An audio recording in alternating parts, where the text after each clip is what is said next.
At Bodd, we're really passionate about human body data. We've developed some pretty incredible 3D body scanning technologies. Businesses that acquire data ethically and use smart data in interesting ways, those businesses are winning just about every commercial race in pretty much any vertical. We work in the global emergency services sector as a uniform sizing solution.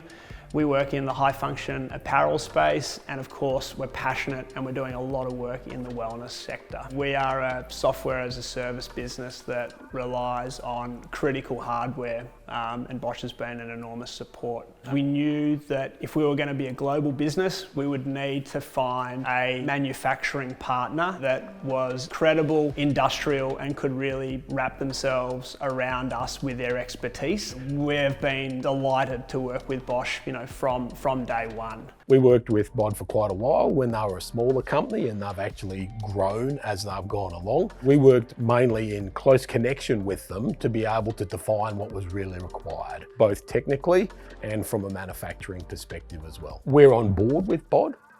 We agree with the approach. We're in the journey for the long term with them. Because Bodd wanted to manufacture in Australia and keep that connection very tight, we've had a very strong relationship. R2 is more wellness centric, can determine your risk of heart attack. We can do body posture analysis. We can do body composition analysis, measuring your body fat, your muscle mass. Bosch understood what the potential was for this and came on board and helped partner with us in the manufacturing process. You could sum up the collaboration between Bodd and Bosch as two groups of smart, good people that have aligned values that have come together to do incredible work, ultimately landing or lying in our R2 scanner, which really is the culmination of the last 6 years hard work and dedication by both Bosch's engineering team and Bodd's hardware team.